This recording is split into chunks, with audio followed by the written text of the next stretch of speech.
ferrovias desempenham um importante papel no desenho logístico de um país, podendo levar cargas a um custo mais baixo do que outros meios de transporte, como o rodoviário. Apesar disso, no Brasil, os trens são responsáveis por somente 1/4 do transporte de cargas, enquanto que nos Estados Unidos, as ferrovias participam de quase metade desse total. De acordo com o Instituto de Logística e Supply Chain, o custo com o transporte poderia ser 90 bilhões de reais mais barato que o atual se houvesse uma maior participação das ferrovias. O Ministério dos Transportes prevê que em 2025 o transporte ferroviário carregue 35% do total de cargas. Para isso, o Programa de Aceleração do Crescimento, PAC, vai destinar 46 bilhões de reais para a expansão da malha, um valor ainda assim menor do que aquele investido em rodovias. O Brasilianas.org de hoje debate a infraestrutura ferroviária no Brasil. Vamos discutir a participação das ferrovias no transporte de cargas, a integração com outros meios de transporte e o marco regulatório do setor, os novos investimentos e a necessidade para atender a demanda. Para discutir o assunto, recebemos ao vivo em nosso estúdio de São Paulo o diretor-geral da Agência Nacional de Transportes Terrestres, a ANTT, Bernardo Figueiredo, o diretor da Associação Nacional de Transporte Ferroviário, a ANTF, Rodrigo Vilaça, e o presidente da Associação Brasileira da Indústria Ferroviária, a ABFE, Vicente Abate. Contamos também com a colaboração da repórter Ana Luísa Médici. E você em casa pode nos enviar suas perguntas através do meu blog, o www.luiznacif.com.br. O Brasil começou a implantar ferrovias a partir da segunda metade do século XIX. A política do então governo imperial deixou uma herança nada boa. Bitolas com largura sem padrão, traçados longos e cheios de curvas e estradas isoladas e de difícil integração. O Brasil entrou no mundo dos trilhos em 1854. A primeira estrada de ferro foi construída pelo Barão de Mauá, no Rio de Janeiro. A locomotiva a vapor inglesa, batizada de Baronesa, inaugurou a ferrovia brasileira. O transporte ferroviário atendia principalmente a exportação agrícola do país, com o café à frente. Mas o trem era também o meio de transporte preferido dos passageiros. No final dos anos 30, o governo federal incorporou as empresas ferroviárias com problemas financeiros. Na década de 50, promoveu a unificação das 18 estradas da União, com 37 mil quilômetros de trilhos. Foi criada a empresa Rede Ferroviária Federal, RFF-SA. No início dos anos 70, São Paulo, com importante malha ferroviária, também unificou suas 5 estradas e criou a FEPASA, Ferrovias Paulistas S.A. A unificação em empresas não ajudou a melhorar o desempenho das ferrovias no sistema de transportes do Brasil. Hoje, com 29 mil quilômetros de trilhos, o transporte ferroviário responde por 25% da carga, o rodoviário, 58% e o hidroviário, 17%. Nos Estados Unidos, com extensão territorial parecida com a do Brasil, o transporte ferroviário responde por 43% da carga, rodoviário por 32% e o hidroviário por 25%. Bom, nós falamos há anos, aí, desde os anos 70 se falava dessa questão das ferrovias, da recuperação. Nos anos 90, com a privatização, se pensou aí em ter uma participação maior da malha ferroviária na questão de carga. Eu pergunto ao Bernardo Figueiredo, que é diretor-geral da NTT, qual o balanço que você dá desses 20 anos aí, da maneira como está se desenvolvendo hoje a malha ferroviária?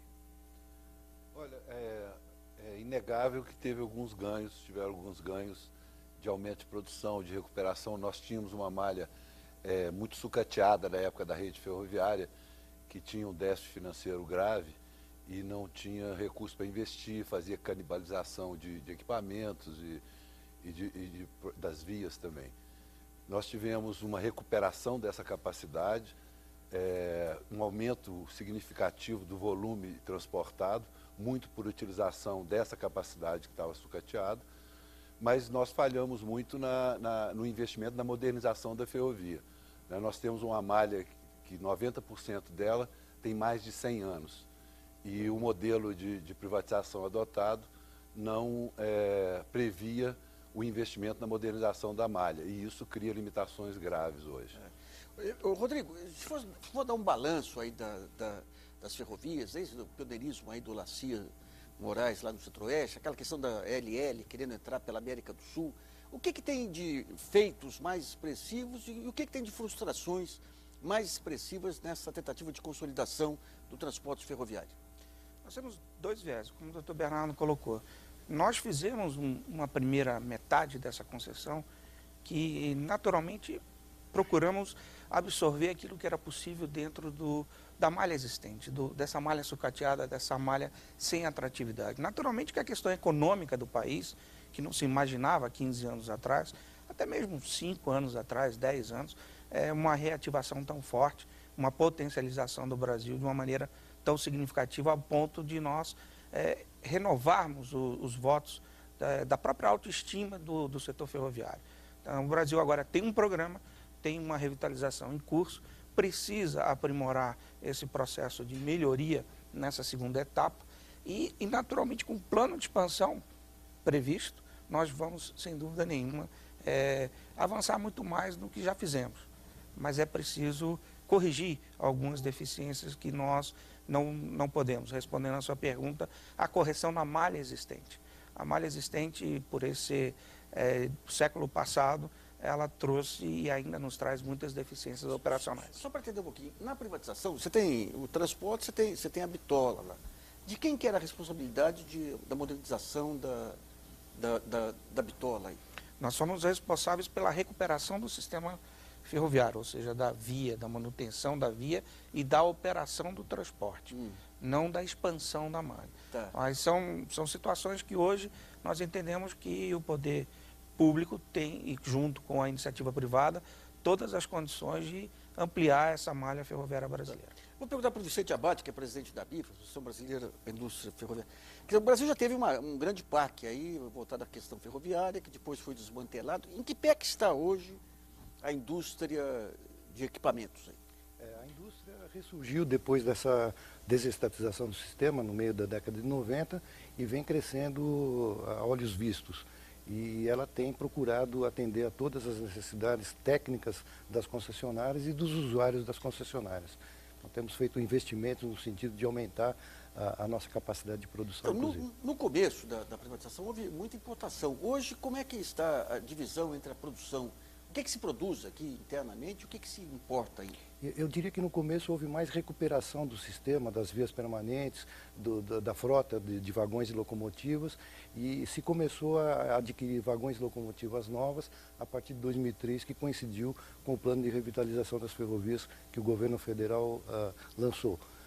E os vagões praticamente são 100% nacionais, todos feitos aqui no país. E as locomotivas? As locomotivas já têm um processo as locomotivas de menor potência já são fabricadas no país, já eram fabricadas no país, e as de maior potência começaram há 2 anos e meio a ser fabricadas, com uma nacionalização gradativa. Hoje nós já estamos chegando a perto de 60% de nacionalização. 60%. Falta o quê? A turbina? Motor diesel, naturalmente, e um outro componente. Mas isso, gradativamente, nós vamos, nas de menor potência, já chegamos a 70%, 80%, e nessas de maior potência, 4.400 HPs, extremamente modernas, nós iremos avançar até esse nível. Tá. Bom, voltando ao Bernardo, essa questão das bitolas, né? Eu queria que você desse mais ou menos um mapa de como que o Brasil está dividido entre esses vários tipos de bitola e de que maneira que se dá para integrar as diversas malhas existentes. A grande parte da malha, a malha histórica, essa malha já secular, ela é toda em bitola de 1 metro. E a malha nova é 1,60 m.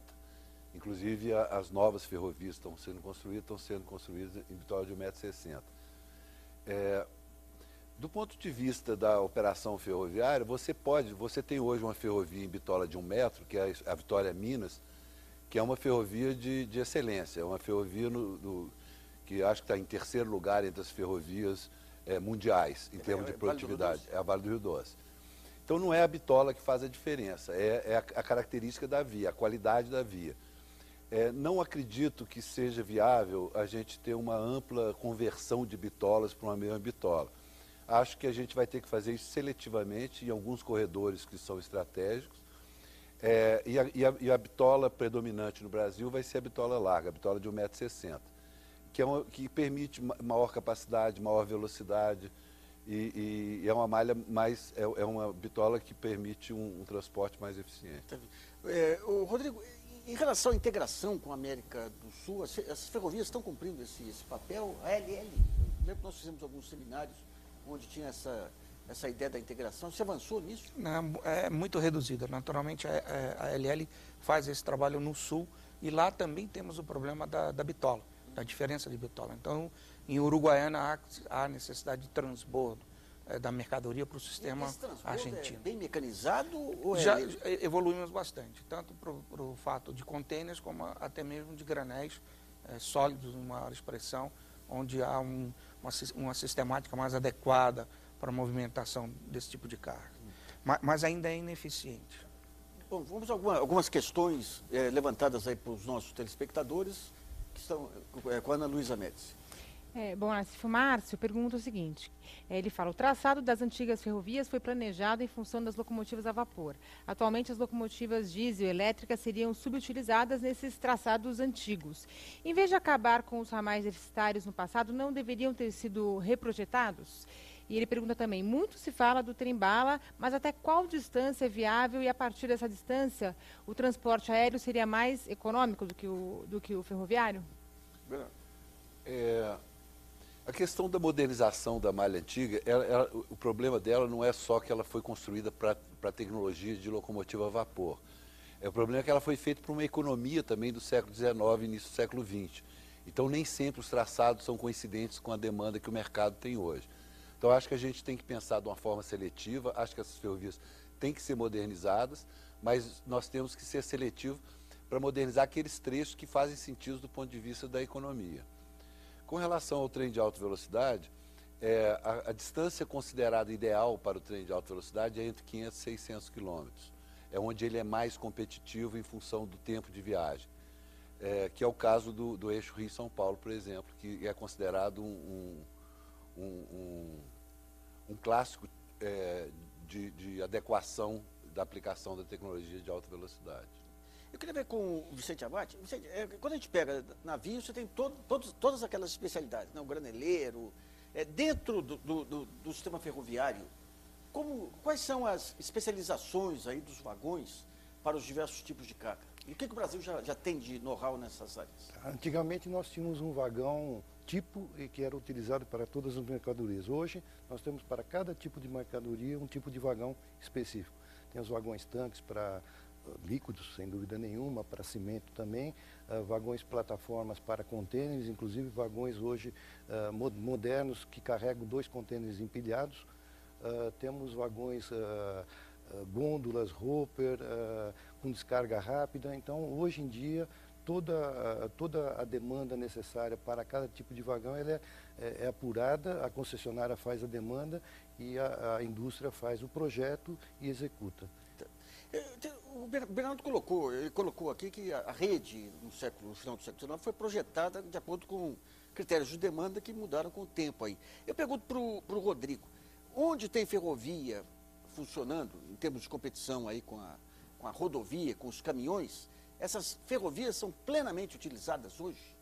Não, elas não têm essa característica ainda e em muitos dos trechos terá dificuldade, porque o sistema rodoviário tem um diferencial de competitividade grande, que é o transit time que ele pode proporcionar. Mas digamos, essa integração entre um pedaço rodovia, um pedaço ferrovia, eu lembro quando, alguns anos atrás, você tinha todos os sistemas aí que se mostrava para medir, mostrar como que você podia fazer uma parte de rodovia, isso aí não avançou? Não, avançou, Nassif. Nesse ponto, sim. A diferença é uma questão de cultura. Né? O Brasil está vivendo uma realidade econômica diferente e, naturalmente, os usuários tendem a buscar alternativas do sistema de movimentação dos seus produtos. E, a depender dele, você pode combinar, sim, de forma eficiente, o uso de um ou mais meio de transporte, dependendo da embalagem utilizada. Por exemplo, uma vantagem da rodovia, do caminhão, é que você põe uma carga lá, você pode ter uma frota de caminhões, jogar carga em cada caminhão e ele levar cada carga a um destino diferente. As ferrovias, eu lembro que estavam se preparando na época também para atacar essa área da distribuição final. Houve avanços nesse sentido? Houve avanço do ponto de vista de terminais logísticos, onde você concentra e desconsolida cargas, mas não nesse nicho de mercado tão detalhado que o caminhão chega. Tá. Ele sempre será imbatível nesse ponto. Tá. A ferrovia transporta grandes volumes, de baixo valor agregado, ou numa demanda que virá e crescente, que nós estamos a observar, que é o uso do container, da utilização do container nos vagões plataforma. Tá. Aí, em comunhão com centros de logística e distribuição, nós poderemos avançar mais fortemente nesse setor. Bom, a repórter Ana Luísa Médici tem mais uma questão enviada por um telespectador. Lembrando que o programa de hoje é ao vivo, então você aí de casa pode acessar o meu blog, luisnassif.com.br, e enviar as suas perguntas. Ana. A pergunta do Rui Lombardi Mendes, ele quer saber: o que explica a preferência do transporte rodoviário para passageiros em detrimento do ferroviário no Brasil? É uma questão de cultura, da pressão da indústria automobilística ou de uma vontade política? De onde que é o nosso? Ele é de Sorocaba, São Paulo.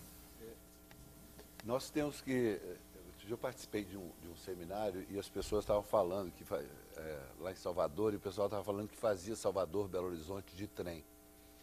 O que é uma coisa que é verdadeira, e nisso que o Rodrigo estava falando, influencia muito, é que as nossas ferrovias hoje, elas operam com uma velocidade média muito baixa. Então o tempo de viagem é muito longo.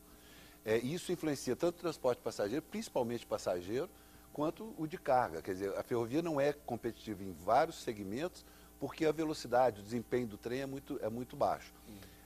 E no caso de passageiro isso é gravíssimo, né? Se a pessoa pega um ônibus e gasta 6 horas para fazer um deslocamento de uma cidade para outra, de trem ele vai gastar 20, 24 horas. Hoje as pessoas estão trocando o ônibus pelo avião, ainda que pagando um pouco mais, mas porque gera um conforto e um trânsito time muito mais adequado do que as outras modalidades. Agora, o outro ponto, Rodrigo, aí essa questão, por exemplo, você pega o Porto Santos, aquele trecho famoso aí, que faz anos se fala, que impede o acesso ao porto. Essa questão a gente vai abordar um pouco aqui na concessão de ferrovias esse tema, mas essa questão do direito de uso aí ainda é muito emperrado. O que falta para que as diversas empresas ferroviárias aí cheguem a consensos e acordos sobre o uso compartilhado de determinados trechos? Esse é um problema de todo e qualquer modo de transporte. É como nós avaliarmos os caminhões e os carros e ônibus disputando espaço na marginal do Tietê aqui em São Paulo ou na Avenida Brasil no Rio de Janeiro. Da mesma forma, os aviões para descerem em Congonhas e da mesma forma os navios para atracagem nos portos. A ferrovia não é diferente, também é o mesmo sistema. Ou seja, há incompatibilidades técnicas, operacionais, comerciais, que acabam gerando conflitos. E é nesse ponto que nós temos a agência que regula, que dá o voto final em caso de atritos ou de não realização de tarefa. Mas é claro que a área física, propriamente dita, do Porto Santos, que já é complexa e complicada não só para o passageiro, para o morador, mas para as cargas, dificulta mais ainda as relações. Vicente, você falou aqui a parte de trem, essa parte de locomotivas de maior capacidade. Quem é que está trazendo essa tecnologia para cá? São grupos japoneses que estão vindo para cá? Quem são os parceiros aí? São empresas que já estão instaladas no país e que têm a tecnologia em suas matrizes. Nós temos a General Electric, que é tradicional fabricante de locomotivas, e mais recentemente a EMD americana, comprada pela Caterpillar, e que está instalando uma fábrica em Sete Lagoas. A Hitachi está vindo para cá também? A Hitachi também está, mas não em termos de locomotiva, talvez em trens de passageiros, em monotrilho, mas não ainda em locomotivas. Em locomotivas nós temos esses dois grandes players, que são tradicionais e dos maiores fabricantes mundiais. Lica, e nesse setor tem havido mudanças tecnológicas relevantes? Sim. E, inclusive essas locomotivas de 4.400 HP são das mais modernas mundialmente falando, são de corrente alternada, reduzem o consumo de combustível em 35%. Você, para a mesma potência, tem um maior esforço de tração, ou seja, você consegue carregar um trem maior com menos locomotivas, de forma que tem tecnologia aplicada, sem dúvida nenhuma. Hoje, quem são os grandes players? Você falou em dois aí que já são tradicionais no Brasil. Quem são os players que estão surgindo? A China está surgindo com campeões também aí? tem, mas com tecnologia baseada nessas duas que nós falamos. Então, as duas tradicionais são efetivamente as americanas. Existe, claro, a canadense, a Bombardier também fabrica locomotivas, mas eu acho que 3 ou 4 players, mas dentro disso nós temos 2 aqui instalados no país. Bom, nós vamos fazer um pequeno intervalo e voltamos daqui a pouquinho.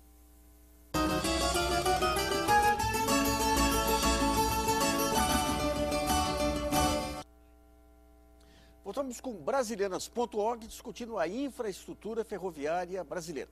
Contamos com a participação do diretor-geral da Agência Nacional de Transportes Terrestres, a ANTT, Bernardo Figueiredo, o diretor da Associação Nacional de Transporte Ferroviário, a ANTF, Rodrigo Vilaça, e o presidente da Associação Brasileira da Indústria Ferroviária, a ABFER, Vicente Abate. Nesse segundo bloco, vamos falar dos investimentos, os novos investimentos em ferrovias. O IPEA, Instituto de Pesquisa Econômica Aplicada, fez um estudo sobre a situação da infraestrutura ferroviária e concluiu que o Brasil precisa investir e muito se quiser melhorar sua eficiência e competitividade. O estudo do IPEA aponta os principais gargalos do transporte ferroviário. 80% das estradas de ferro têm mais de um século de existência.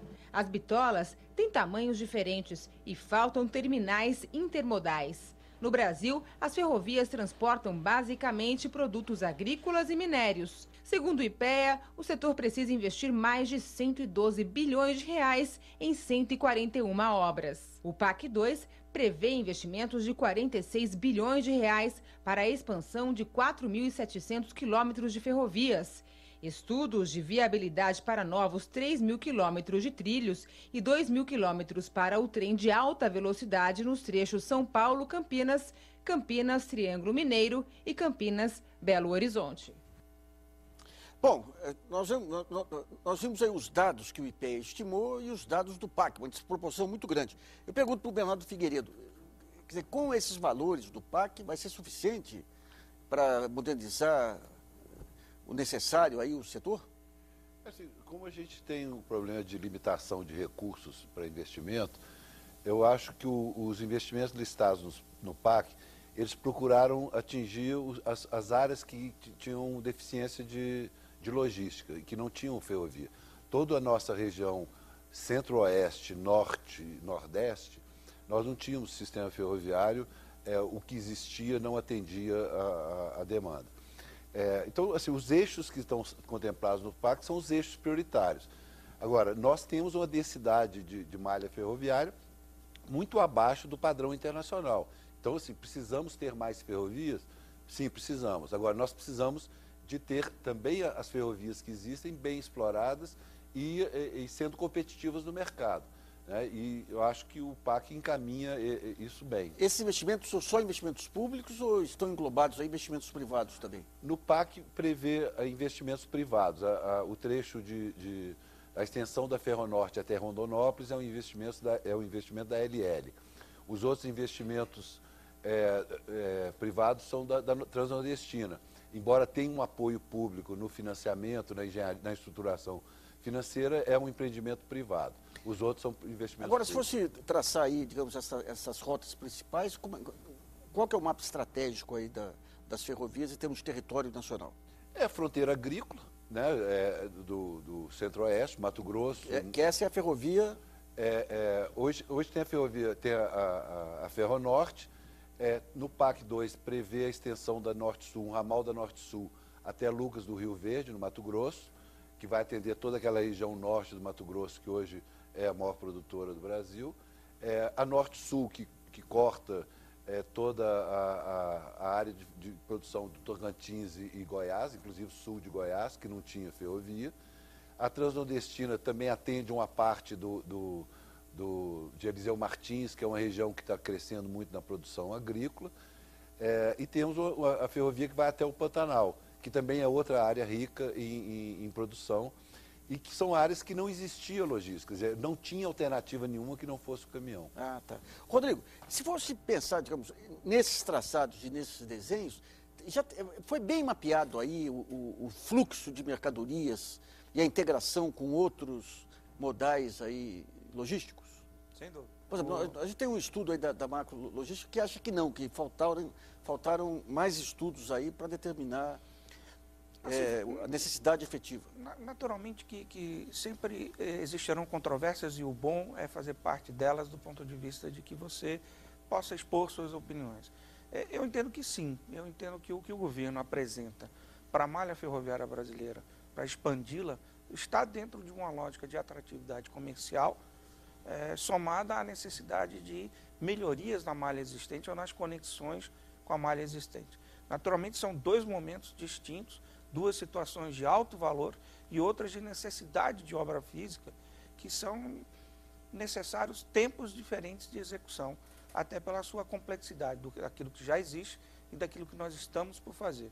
Sem dúvida nenhuma, o projeto da Transnordestina é revolucionário, porque estão lá 11 mil trabalhadores a fazer uma nova realidade de logística naquela região. A Transnordestina é de quem?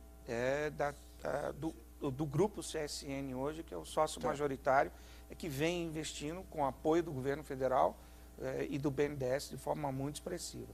No outro campo tem a Ferronorte, que é a LL, que vem estendendo a sua ferrovia até Rondonópolis, já com atraso, mas chegando a Rondonópolis no final do ano que vem, e depois, posteriormente, o governo irá dar sequência até Cuiabá e outras cidades também daquela região no Mato Grosso. A Vale, com certeza, duplica e até pensa em novas ferrovias do ponto de vista do sistema norte, que ela possui hoje, desenvolve melhorias no sistema Vitória-Minas, como foi citado, no âmbito de tecnologia, porque eu acho que é importante citarmos que não é só a construção física que nós necessitamos, né? Nós temos que impor aí, colocar a nova tecnologia que é fruto do que hoje está sendo na Revolução Americana. Então, a gente está falando em dois centros aí de produção agrícola relevantes, Centro-Oeste, Tocantins, aquela área. Isso, prontas, elas vão atender que percentual do agronegócio da região? O agronegócio foi o sistema que mais evoluiu e cresceu nesses últimos 6 anos dessa concessão que nós estamos desempenhando. Números que passam de 200% no aumento do volume de produção. Mas ainda é insuficiente, porque a cada ano os nossos produtores evoluem Então, mas deixa eu entender uma coisa. A gente está falando de recursos. Nós temos a demanda. Temos uma demanda reprimida. Os recursos não são orçamentários, são recursos privados também. O que impede a ampliação dos recursos se já existe a demanda? Nós temos, acredito eu, que 2 pontos. Em primeiro lugar, o planejamento, até mesmo desse avanço da fronteira agrícola, falando específica nela, que há necessidade, porque nós temos uma legislação, nós temos uma sistemática adotada, eu posso chamar de burocracia, mas é a regra no nosso país, que necessita de um planejamento. E essa execução é feita pelo governo, do ponto de vista de projetar a obra, de realizar a obra.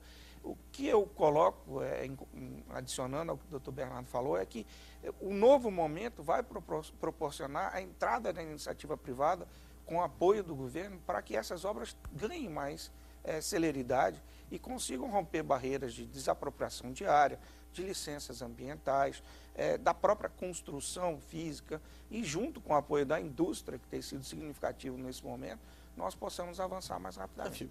Vicente Abad, eu queria que você traçasse um pouquinho como tem sido a produção da indústria brasileira aí e como que vai ser a partir da entrada do PAC 2.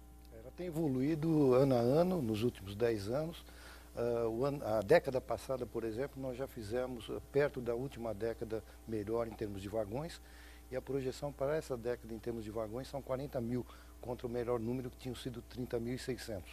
Em termos de locomotivas, mais ainda, a década atual nós estamos projetando 2.100 locomotivas, contra a melhor marca também da década de 70, de 638 locomotivas, ou seja, há uma produção promissora que já está sendo executada. Como tem sido a questão aí das negociações aí com as siderurgias? Nós não temos tido problemas de abastecimento, inclusive a siderurgia tem sido importante em desenvolver novos materiais que nós conseguimos com esses novos materiais reduzir a espessura e diminuir o peso do vagão. Com isso nós conseguimos colocar mais carga e estamos trabalhando também fortemente na velocidade de descarga. Hoje nós temos os vagões para transporte de açúcar a granel que demoravam 45 minutos para descarregar 80 toneladas, hoje 100 toneladas são descarregadas em apenas 1 minuto. Isso é uma produtividade ganha pela concessionária. O único setor lento hoje é você desembaraçar bagagem nos aeroportos. Provavelmente. Bom, vamos a mais uma pergunta que a Ana Luísa selecionou dos telespectadores. Lembrando que o programa aqui é ao vivo e você pode mandar as suas questões aí de casa pelo meu blog, luisnassif.com.br. Ana. Bom, o Luiz Freitas, de Volta Redonda, pergunta: quantos caminhões são retirados das estradas por uma composição de 120 vagões? E a vida do asfalto, dá para estimar quantos anos a mais teria sem o trânsito dessas carretas nas estradas? Opa, aí tem umas continhas boas aí, Bernardo.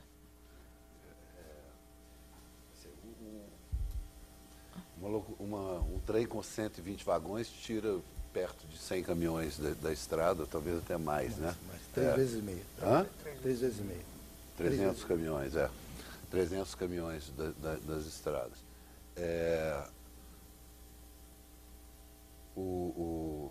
A questão assim, você estava falando, eu queria só retomar um ponto aqui que passou. Assim, não adianta você ter a ferrovia se ela não propicia um transporte eficiente, de alta produtividade. Assim,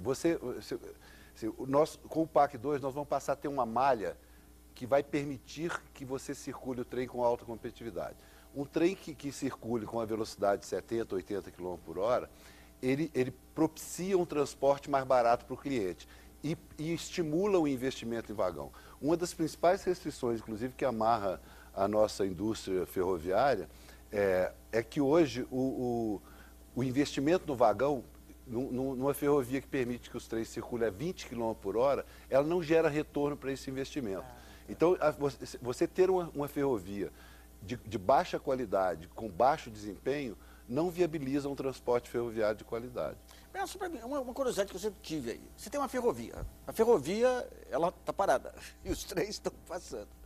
Quer dizer, a capacidade da ferrovia depende de quantas composições que você consegue passar durante o dia. Aí. Se fosse pegar um percentual do período das melhores ferrovias nossas, que são utilizados realmente por essas composições, tem esse indicador, essa medida? Assim, nós temos ferrovias que são intensamente utilizadas. A Vitória Minas, a Ferrovia do Aço, a Ferrovia de Carajás. Você tem um nível de utilização que deve chegar a 60%, 70% do tempo útil da ferrovia, né? Agora, a maior parte das nossas ferrovias são absolutamente subutilizadas. Assim, nós temos hoje uma capacidade ociosa, em termos de capacidade de circular trem, muito grande nessas ferrovias. E é isso que as regras novas que a NTT está criando tem esse objetivo exatamente de melhorar o nível de utilização das ferrovias. Agora, eu insisto que não adianta você querer utilizar uma ferrovia se ela não permite que você circule trens com o desempenho adequado. Eu queria entender com o Rodrigo qual a importância do ferroanel aqui em São Paulo. O que é o ferroanel aqui e qual a importância dele? É a obra mais importante do sistema ferroviário hoje no Brasil. É a que vai dar essa, apesar da ferrovia não ser, flexibilidade na movimentação de cargas na Grande São Paulo, na Baixada Santista. Ele vai ser um hub, você diz? O hub, ele pode até ser considerado um hub na medida em que os acessos ou as linhas que darão acesso a essa situação poderão proporcionar locais de acomodação e redistribuição de carga. Região de Campinas, região da entrada pelo eixo Rio de São Paulo, a própria Baixada Santista, o Planalto Paulista, vão poder proporcionar locais em que você consiga fazer essa consolidação de cargas. Então, sem dúvida nenhuma, é a obra de maior impacto e que nós necessitamos rapidamente dela concluir. Bom, vamos a mais uma pergunta que a Ana Luísa selecionou dos telespectadores. Lembrando que você pode enviar de casa aí através do meu blog, luisnassif.com.br. Ana. Pergunta do Elson, ele é de Presidente Prudente. Ele quer saber por que um trecho da antiga estrada de ferro Sorocabana, ex-FEPASA, de Presidente Epitácio e Presidente Prudente no interior de São Paulo, é subutilizado.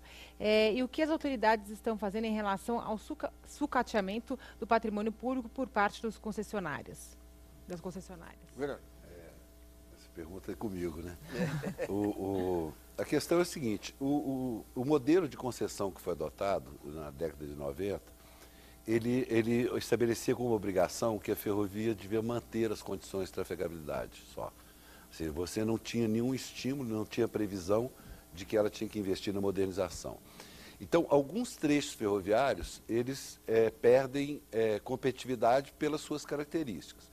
No caso específico de Presidente Epitácio, assim, houve uma opção da concessionária por atender outros eixos ferroviários. Nós não podemos obrigar a concessionária a colocar os trens para circular, porque isso não tem previsão legal para isso. Mas nós podemos abrir a ferrovia à utilização de terceiros onde ela não tiver esse interesse. Isso está previsto na privatização? Isso está previsto tanto contratualmente quanto agora a gente detalhou isso nas resoluções. O que vai acontecer é que nós estabelecemos um prazo para que as ferrovias recuperem as condições de trafegabilidade de todos os trechos da malha. Nós não vamos ter nenhum trecho que não tenha condições de circular trens. Então, isso, recebemos já uma proposta das concessionárias com um prazo de recuperação. Achamos que esse prazo tem que ser mais curto, estamos discutindo com elas um cronograma mais apertado.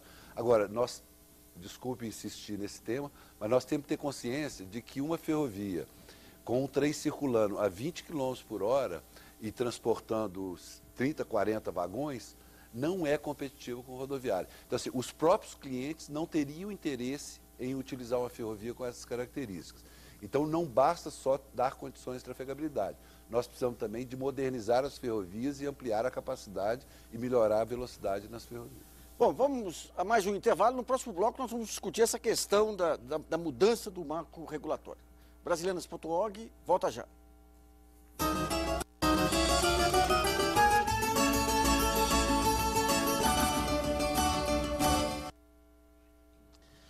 Brasilianas.org está de volta. Estamos discutindo hoje a infraestrutura ferroviária brasileira. No nosso estúdio de São Paulo, recebemos o diretor-geral da Agência Nacional de Transportes Terrestres, Bernardo Figueiredo, o diretor da Associação Nacional do Transporte Ferroviário, Rodrigo Vilaça, e o presidente da Associação Brasileira da Indústria Ferroviária, Vicente Abate. Nesse último bloco, vamos falar sobre o marco regulatório do setor e o que mudou desde a concessão das ferrovias ao setor privado. A estrada de ferro no Brasil começou com investimentos privados no período imperial. Depois do governo Getúlio Vargas, as ferrovias foram estatizadas, passaram para a União. E agora, no final do século passado, voltaram para a iniciativa privada. A falta de investimentos a partir dos anos 80 levou a Rede Ferroviária Federal e a FEPASA a um estado de total abandono. Em 1996, começou o processo de desestatização da Rede Ferroviária Federal. A FEPASA foi leiloada e a companhia Vale recebeu a outorga das estradas de ferro Vitória Minas e Carajás. Hoje, são 6 empresas que tocam a carga em trilhos no Brasil. A Centro-Atlântica, América Latina Logística, Tereza Cristina, Transnordestina, Vale e a MRS Logística. De 1997 até 2009, a participação da ferrovia na matriz de carga passou de 17% para 25%. Eram transportadas 253 milhões de toneladas em 2009. Esse total foi para 395 milhões de toneladas. Em 1997, a frota em atividade tinha 1.154 locomotivas e 43.816 vagões. Em 2009, passou a ter 2.876 locomotivas e 92.890 vagões. Bom, com essa questão dos novos investimentos em ferrovia, vai ser possível rediscutir aí essa questão do marco regulatório. Eu queria que o Bernardo situasse os principais pontos aí dessa rediscussão do marco regulatório. Bernardo. São 3 pontos, assim, e todos 3 convergentes para um objetivo, que é tornar o serviço de transporte ferroviário mais competitivo, um ambiente competitivo, que contribui para formar preços mais competitivos também, e ampliar o atendimento da ferrovia. A ferrovia hoje é muito concentrada em alguns produtos e em alguns fluxos. Você tem alguns corredores que transportam quase 100% do que é transportado no país. Nós temos uma resolução que regula o direito de passagem, que é um dispositivo contratual, Nós criamos uma regra que estimula o direito de passagem, quer dizer, estimula a utilização mais intensiva da malha e a ampliação do horizonte de cada concessionária. Então, ela pode transitar na malha do outro, buscar carga. Mas a malha vai ter sempre um proprietário que também é operador. Ele é operador, mas ele tem que permitir, como o contrato determina, a circulação de trens de outros operadores, né? Então, nós criamos uma regra que estimula isso, que cria obrigações para os dois lados, porque quem transita também tem responsabilidade, tem que ter um equipamento adequado, tem que transitar segundo as regras de trânsito da concessionária que ele está passando. Nós criamos uma regra de determinação das metas de transporte das concessões, que antes eram fixadas de forma global. Então, você dizia quantas toneladas a concessionária tem que transportar, e ela cumpria aquela meta num único trecho e os outros trechos ficavam sem transportar nada. Hoje nós definimos que essas metas serão fixadas para todos os trechos. Então, a concessionária vai ter que ter uma meta de transporte para cada quilômetro de linha que ela tiver sob sua concessão.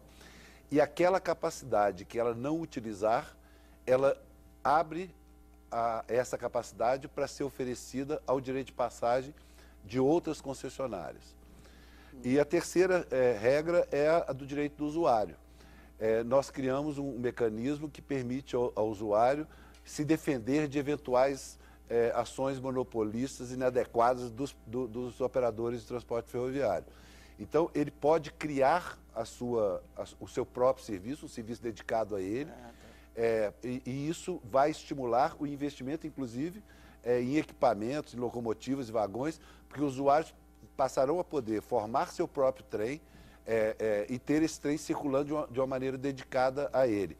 Então, isso vai também trazer outros players para investir no sistema ferroviário, inclusive os operadores de transporte multimodais. Ô, Rodrigo, já tem algum estudo, alguma previsão de quantos personagens novos aí vão aparecer com essa abertura de possibilidades?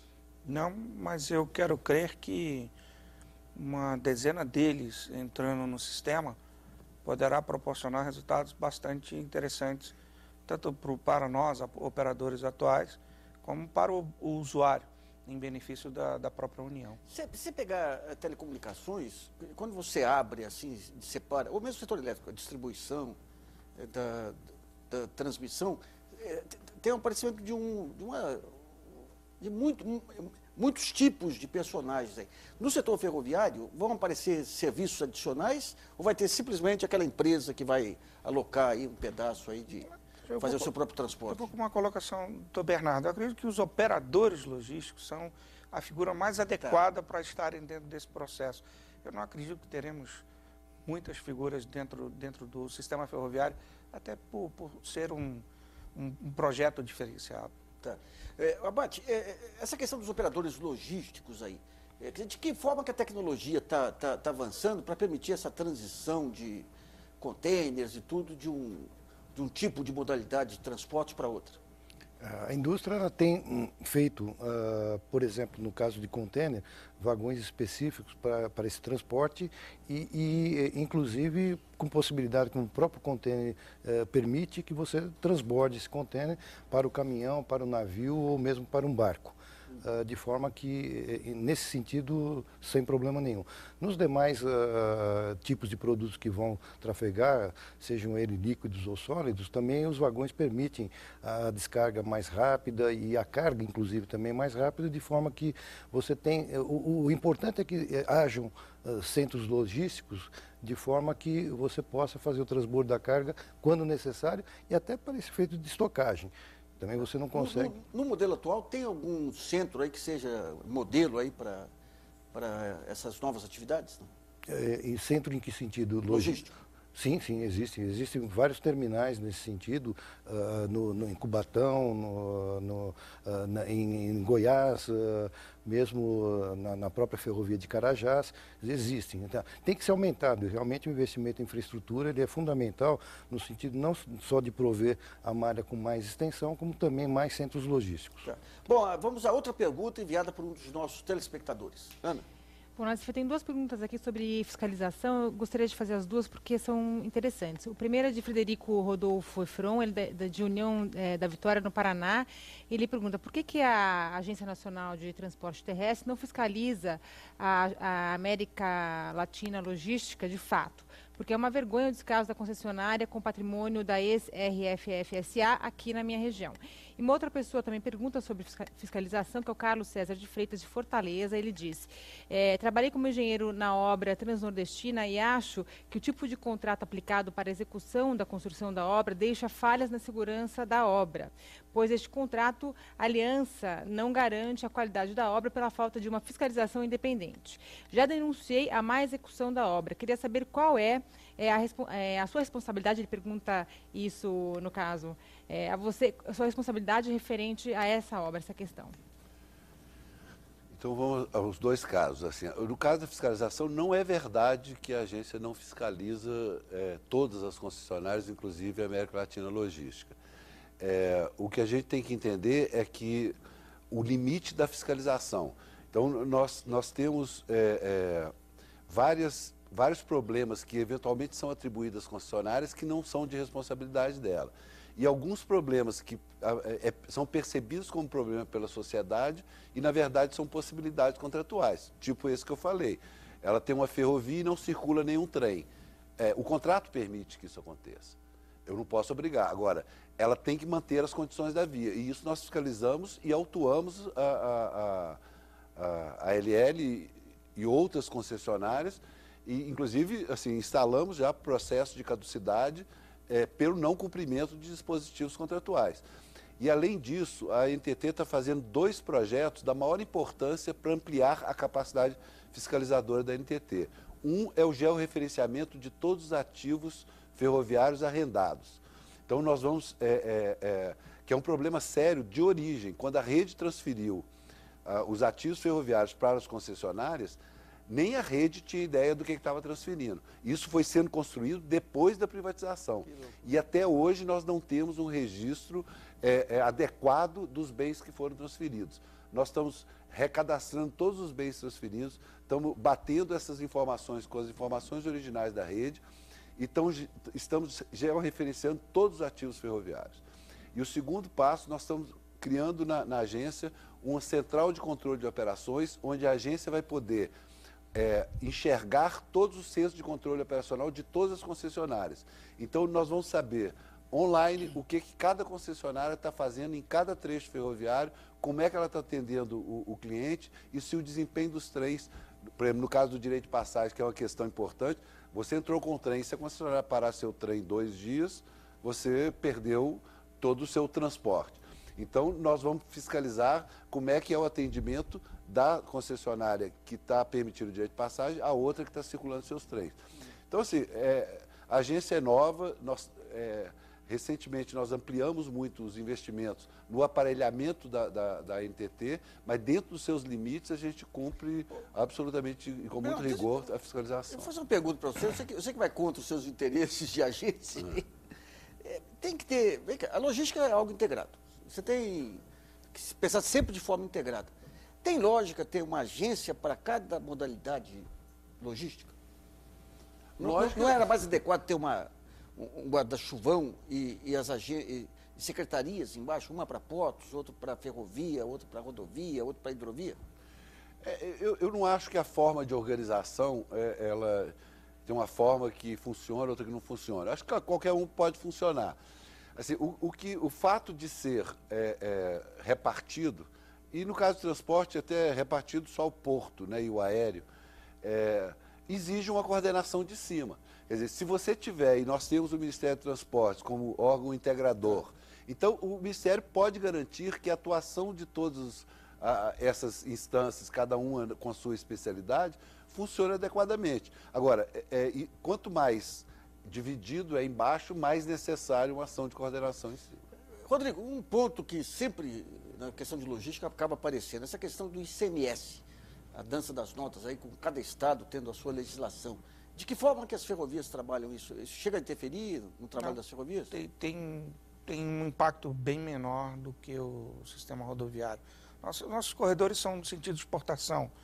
Então é um pouco diferenciado, até porque não se pode imaginar você sair do Rio Grande do Sul e ir para o Ceará, ou do Ceará para Minas, no trem, de uma maneira competitiva e produtiva. No nosso país isso ainda não funciona, até porque temos limites de via construída. Então não há tanto essa preocupação. E com essa integração com outras modalidades aí de transporte, dentro desse novo modelo, passa a ser relevante a questão da legislação do ICMS ou não? Ela sempre, a carga tributária para nós é sempre incômoda, sem dúvida nenhuma. Mas a burocracia das diversas legislações vai complicar um pouco a operação para o operador logístico que precisa fazer a redistribuição desses produtos, né? E aí que nós tentamos equacionar ou minimizar o efeito da competitividade com o sistema rodoviário, por exemplo, um mix das duas situações colocadas aqui anteriormente. É o avanço de tecnologias de handling, de movimentação das cargas, que vamos sempre trabalhando junto ao usuário, junto à indústria, no sentido de minimizar os efeitos de perda de tempo, que são também iguais ao, como eu disse, o avião, navio, o caminhão, que o problema é a carga e a descarga. E quando nós atuamos nessas duas frentes, melhorando esse desempenho, nós conseguimos ser mais competitivos aí. Bom, Brasilianas.org termina aqui. Agradeço a participação dos nossos convidados, o Bernardo Figueiredo, diretor-geral da Agência Nacional dos Transportes Terrestres, a ANTT, o Rodrigo Vilaça, que é diretor executivo da Associação Nacional de Transporte Ferroviário, a ANTF, e Vicente Adorno, que é presidente da Associação Brasileira da Indústria Ferroviária, a ABFER. E você que nos assiste, muito obrigado e não deixe de participar do site brasilianas.org, mandando perguntas, trabalhos e vídeos. Esse espaço aqui também é seu. E nós voltamos na próxima segunda-feira, às 10 da noite, aqui na TV Brasil. Até lá.